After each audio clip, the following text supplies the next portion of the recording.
Welcome to part 14 of the 2023 NFL Draft and Review. Today we are going to be looking at the Los Angeles Chargers draft class, or as I like to call it, the Chargers try to become TCU. If you hear any booms in the background, obviously it's July 4th, and despite the late hour, some people still have not given it a rest yet, so there are still fireworks going off. Even in spite of rain, I might add. But that aside, we'll go basically get right into it with their first, the Chargers' first selection, wide receiver Quentin Johnston from TCU. We're going to be hearing that college's name a lot. Now, I'm not sure if I would take this on a first rounder based on what is effectively one season. So, 1,000 yards, 6 touchdowns. And it's a little confusing to me, at least for the moment. Obviously, this is a pick for when Keenan Allen either falls off a cliff or they don't want to keep him around anymore. But for now, it's an adequate backup plan in case of an injured Keenan Allen. Otherwise, this guy's definitely going to be the number 3 guy on this roster. So, we'll now come over here and take a little look at the highlights as we'll... Honestly, I'm half tempted to figure out where the other receiver is here because I know the Chargers also picked a quarterback. 3 members of this offense. Good God. At least they came out of that cover two, so now they can defend the run. Looking for Johnston now. Speaking of big plays, he's got it, and it's a touchdown.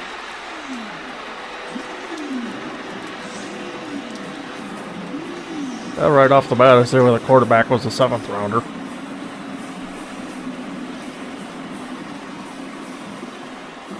And now TCU from 99 yards away in the plains of the Midwest. Down the middle, got some of it, and Johnston wants a lot of it.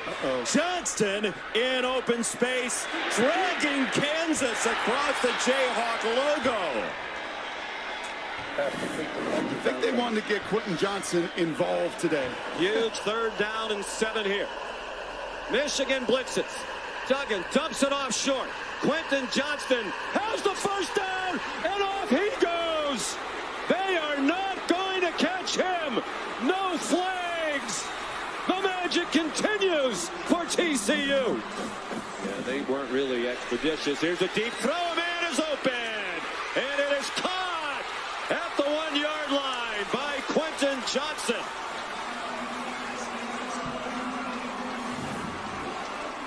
Wildcats crowding the line. Duggan back, takes a downfield shot in the second play, and it's Johnston with an over-the-shoulder catch. Quentin Johnston beat Julius Brents just like in the first meeting in Fort Worth.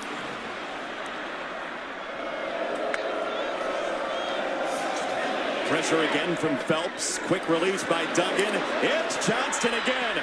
Tight roping and a jagged cut inside the 20. Texas brings pressure. Duggan backpedals, lofts to the end zone. Wide open. Johnston, touchdown. I did hear a few times that people were comparing Johnston to Mike Williams, and I am kind of inclined to agree here. It's basically the Chargers got what they already have. Now, this isn't exactly a bad thing, but it's not really, I think, fixing the problem that the Chargers sometimes run into, where despite how high power of an offense they are, they sometimes run into defenses that just bizarrely stonewall them. Sometimes this is due to injuries, but sometimes you're just getting beaten. And I think a big thing to do with that is that Mike Williams is mostly a bit deep threat from what I've seen of him. Johnston looks like he's going to be the same way. Keenan Allen isn't quite the same as them, but he doesn't have the sort of... I wouldn't say that he lacks route running. It's just that he also seems to be a bit more of a explosive play sort of receiver at times. And as far as I can recall, they haven't really ever replaced the loss of Hunter Henry, and their effectively treating Austin Eckler like he's expendable, and I really don't think a running back like Eckler should be treated that way. So, like I said, this just doesn't really seem to solve the problem of not having really a definitive short, medium range guy that they could really rely on for when defenses are able to lock down on what they're doing with the deep ball, the more explosive plays in the running game. So it's not a bad pick, but we're probably not going to see Johnston really emerge for a couple of years while Keenan Allen is still around. So it's a bit of a puzzling pick because, well, I believe the Chargers are ready to make a run. They just need to stop getting in their own way. You still could use a couple more little pieces here and there to really give you a better than if you get lucky shot. You know, in the NFC, they could probably just walk right through the conference, but this is the AFC. You can't do that here. So, the next selection is outside linebacker Tully Oh boy. Tully Tuipulotu. Like I said, some of these names, I get the whole different cultures and everything, but my God, people.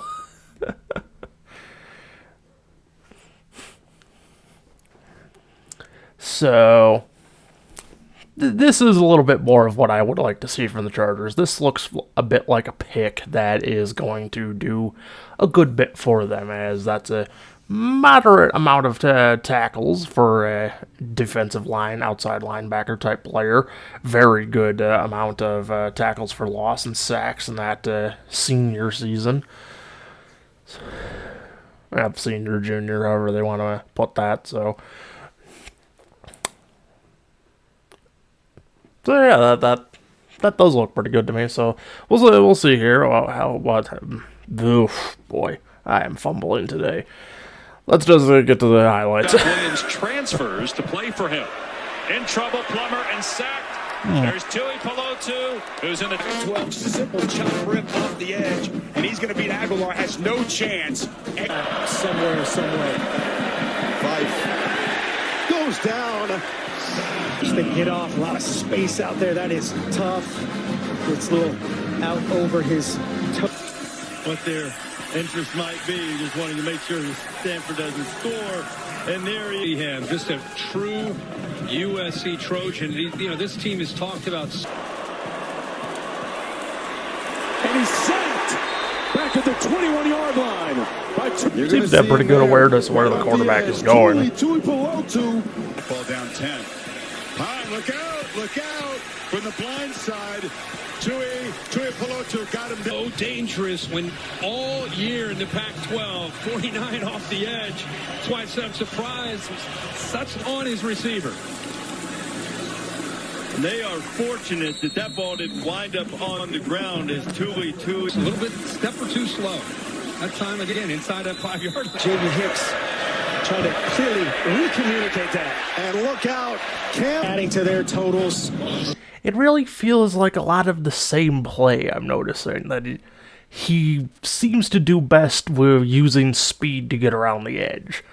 And, well, that's all well and good in college. I would like to see him get a little bit more in terms of pass rushing moves to beat tackles, because you're not just going to blow by most guys in the NFL that way.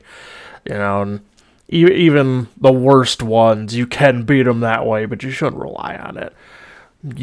So I'd like to see him develop some more pass rushing moves. But other than that, he does look like he's got enough speed and potentially power to be a pretty good force coming off the edge for the Chargers. So this is another pick that I do like quite a bit. So their third selection is another linebacker, Daiyan Henley from Washington State. And let's see.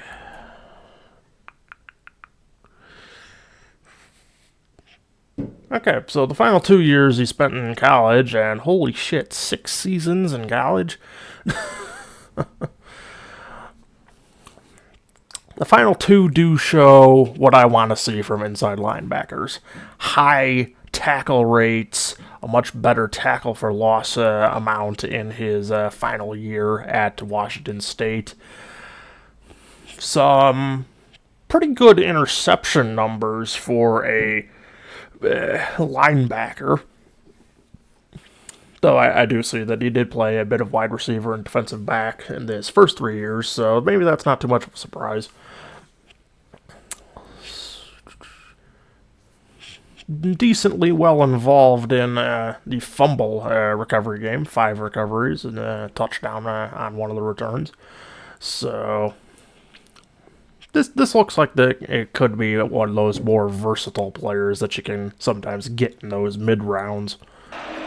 Good protection for Jack Plummer. And he goes underneath. It's Ott with the catch, and there's nowhere to go. Yeah, see, that's why I like seeing some of these other guys I haven't seen. A good aggression in making the tackle. Deion Henley takes a seat and takes across his face here, wide open. Right behind him, see him right there. Instead, he throws over the... Just chose the wrong target. First, it's a toss. Malusi behind Nelson. He got a hit and a hit. Formation. Jackson gets it. This is going to be close on the surge. Wazoo thinks they got the stop. First down, McKee. Underneath, Benjamin Urasic. Lost the football, punched away. Picked up Deion Henley for Washington State. Breaks a tackle.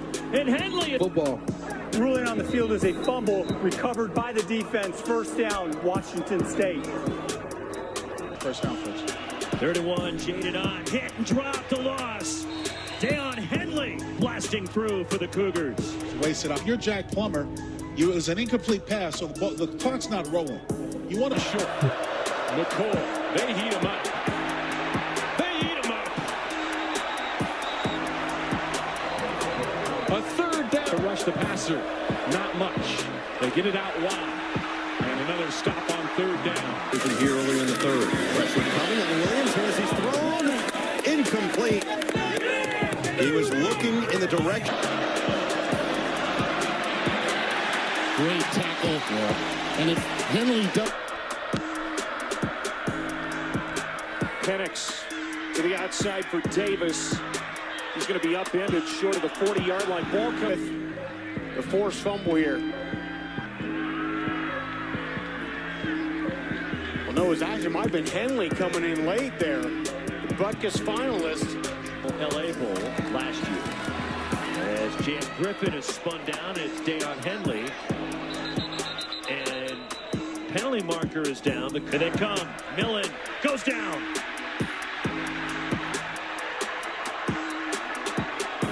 Comes to play on the near side, the boundary side. On a second down handoff, Lucy runs. Hit to Jaden Ott. Cuts it back inside. And driving forward, picks up a yard, maybe two. Another good. Okay, so for once I actually did watch the full video there, and I kind of like what I see here. This is what I kind of feel like a safety like Jamal Adams would be like if they were playing inside linebacker. You know, this guy feels to me a lot like a bulked up Jamal Adams. He's still quick enough to do a bit of coverage, as we saw in a few of those plays. He's aggressive enough to not hesitate to attack the ball while it's still behind the line of scrimmage. You can use him to blitz. It's just one of those fun players that if he can get on the field, I think the Chargers will certainly benefit from his skill set, get to move around however they want to use him. So this could be one of those third, fourth round defensive steal sort of players. So the next selection is another wide receiver. This is Quentin Johnston's teammate, Darius Davis from TCU. And this is kind of where I really question the Chargers. It's like, I kind of get what you're doing, but at the same time, what are you doing? It's just, why? And with a stat line like this, I'd argue they probably could have gotten him a good round or two deeper into the draft than they did, so I don't know about this one. It just kind of yells a bit of, well, day 3 started, we're going to sleep. Duggan looks to throw. Going towards the corner of the end zone and wide open. Touchdown. Darius Davis. Somehow somebody forgot about Darius Davis. And Sam Jackson in there. Going for 2, and it's a handoff, and into the end zone goes Darius Davis. Makes it a 14-0 game. And somebody that TCU has used for trick plays, I guess.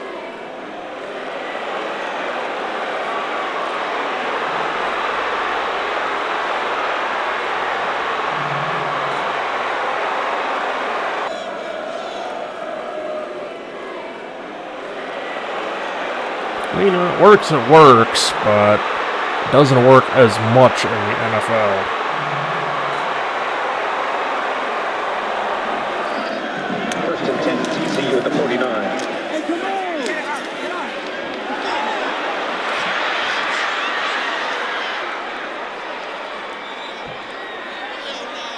Touchdown TCU.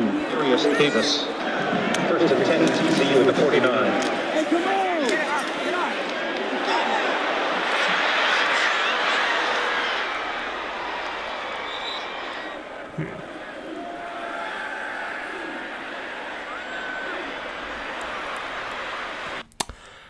Okay, so in context to what I said about Quentin Johnston, I could see Darius Davis serving the role that I pointed out the Chargers don't really have anyone filling in on. But I'm not sure if they couldn't have gotten someone a little better for this. You know, it just kind of goes back to the stat line. It doesn't seem like TCU is using him a ton, and he's obviously not going to be used a ton by the Chargers either because they've got Keenan Allen, Mike Williams, and now Quentin Johnston. So, unless he's going to be the number 4 guy and the Chargers intend to use a lot of 4 receiver sets, I can't really see him fulfilling the purpose of that short yardage, turn nothing into something sort of player, because he's just not going to beat the other 3 guys. That's just the long and short of it. He's not going to beat them. And Austin Eckler is a pretty good pass catcher and running back, so you've got to also factor him into that equation. So this one's a little puzzling to me. Could have value, but with how the Chargers are set up, it's hard for me to imagine.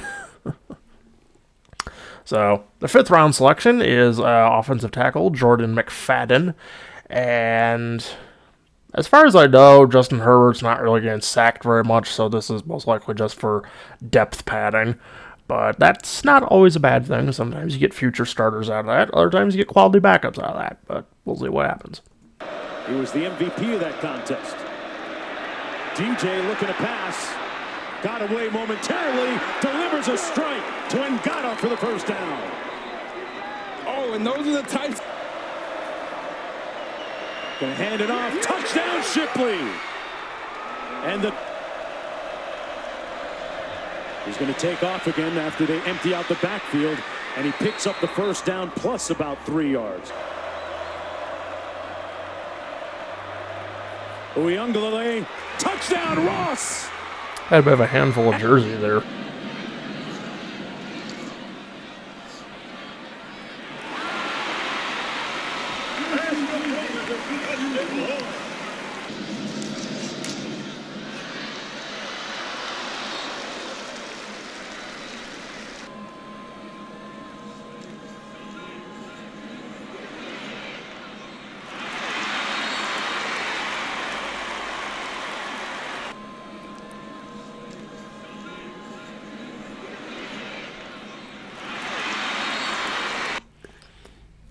Nah, this one needs quite a bit of coaching.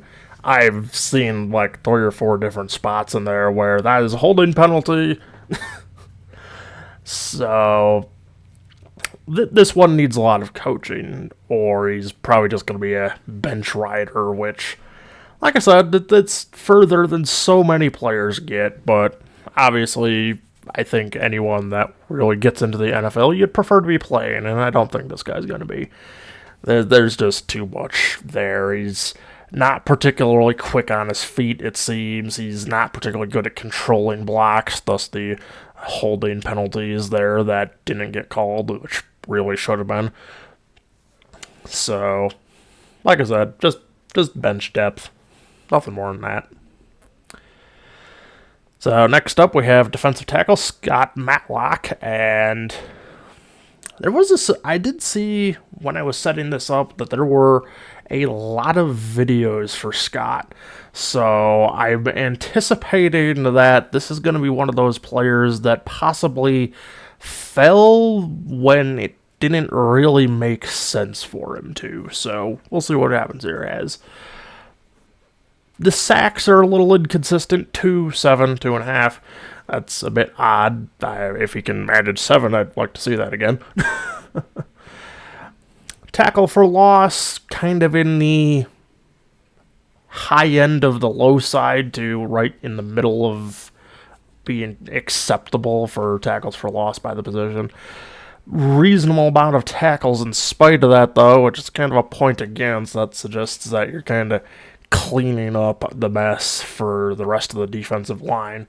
But we'll go ahead and take a look and see maybe if what limited stretch of plays that's going to be available here, because I could only find this to really watch that looked like it was actually going to include some plays.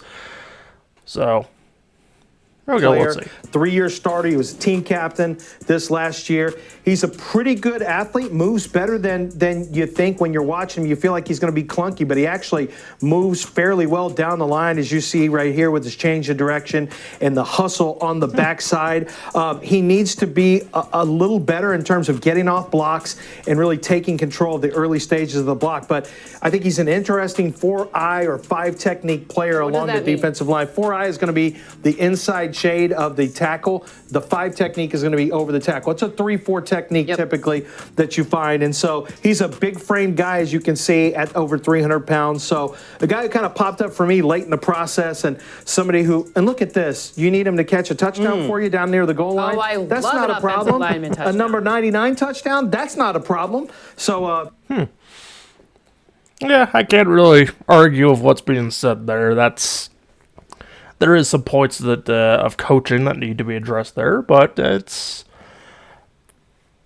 is one of those potential down the line picks, because I don't think we're going to see this one immediately, but after a while, if they can coach him up, this could be one of those players that either emerges with another team or straight up replaces somebody.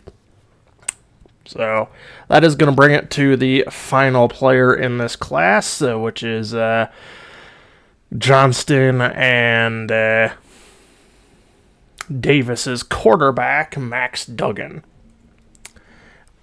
And this one really just screams to me, Chargers, you are not a complete team. You didn't win a Super Bowl. What are you doing here? Now, obviously, I'm not saying that he's any threat to Justin Herbert. Come on, let's not go there.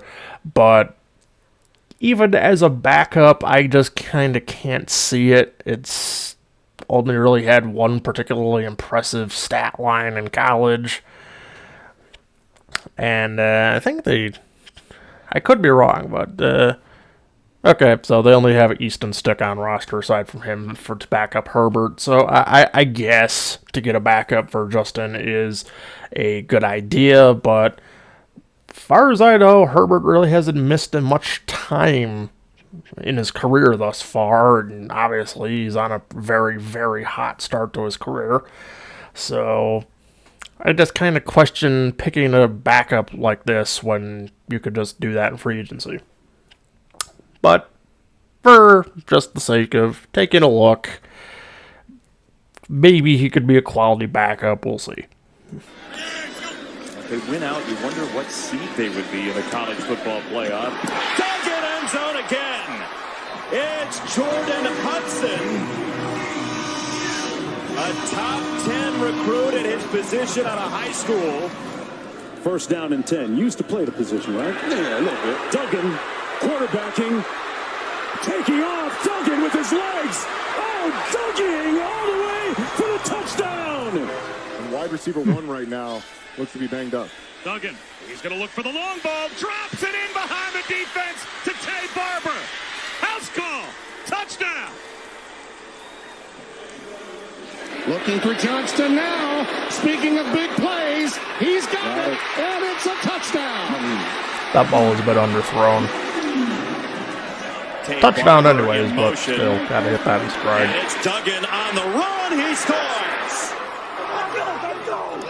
There goes Johnston, who's been window dressing as well. Duggan throws it for the end zone.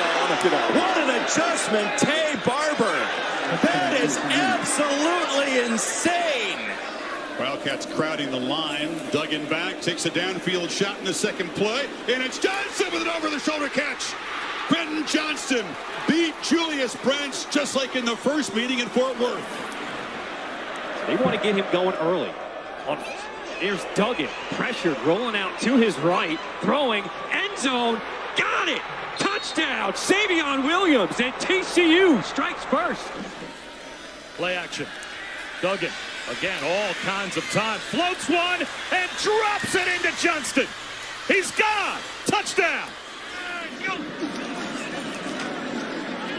Over the middle, into the end zone. It's a touchdown, Savion Williams. Big catch on a deep ball, and the score later. 1st and 10 from the 19. Duggan puts it up. Jump ball. Caught. Touchdown, Williams.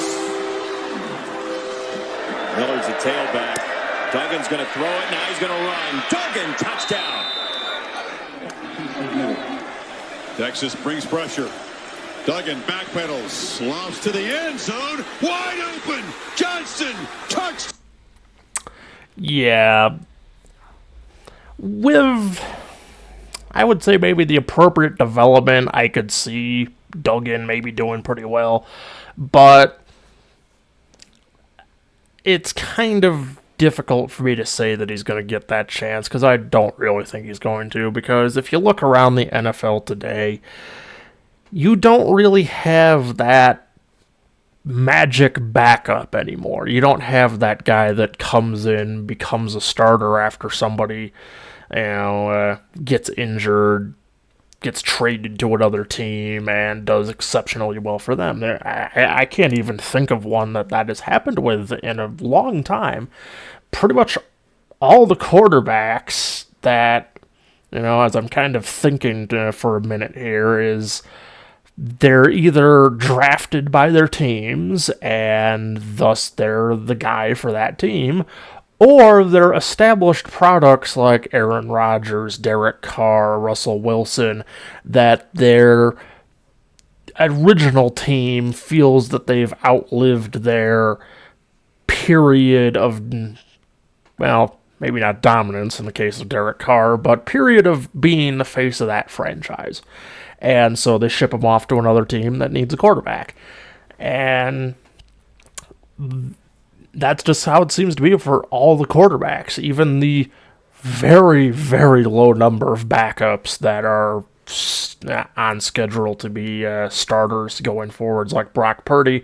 Brock Purdy was drafted by the 49ers. That he wasn't somebody that did well for another team and then got traded off because they didn't need him. He got there by injuries. And he's going to stay there because, well, his backups are Sam Darnold and Trey Lance, who are trash. There is virtually no question in my mind that Brock Purdy is going to go right back into that offense the minute he is healthy enough to do so. So that's just kind of where Max Duggan falls in. It's like if he had the right development, he looks like he could do pretty well, but the Chargers have Justin Herbert. He is never going to replace Justin Herbert, even if Justin suffered a season-ending injury and Max Duggan put up a fantastic season. Justin Herbert would still probably be the starter the following year. And maybe Max Duggan could have gotten traded to another team in that scenario, but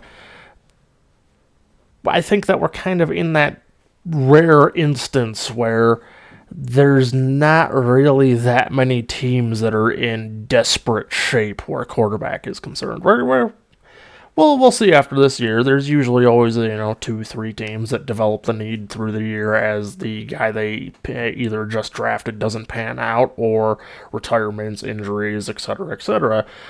So, yeah, that's just where I see Max Duggan. I think he's just going to be holding a clipboard for the rest of his career. There's not much chance of him getting out from under the shadow of Justin Herbert. But he could potentially offer some tips to Herbert for how to, connect with these two receivers that they drafted from the same college. So he doesn't have no value to the Chargers, just very, very little value. So that is going to do it for this class, and these sorts of classes irritate me because you've got those first 3 selections that look like they could do really, really good for these teams, and then you've just got this blob of meh in day 3, and I hate seeing that so much. It's like, say that I'm clinging to the past all you want. We got Tom Brady in round 6. That just says everything it needs to, pretty much. We got Tom Brady in round 6. You can get phenomenal players on day 3, and you just have these teams that don't do anything with day 3. It's like, did you fall asleep? Did you forget the basic fact that you could still get a Hall of Fame level player in these last 4 rounds of the draft? Yeah, so overall for a grade, I'd have to say that this one balances out pretty much directly between the two ends of the draft. The first 3 look good, the last 4 not so much. So I would say this is maybe about a C+ draft. About right in the middle, I would say. So that is going to do it for today's video. Like the video, leave a comment, subscribe to the channel, share the video around, hit the notification bell, follow me on Twitter, and I will see you tomorrow. And I'm not entirely sure who's up tomorrow, so I'm going to check real quick so that I know. And tomorrow's going to be the Raiders. Well, let's see who the next round of criminals in the NFL is.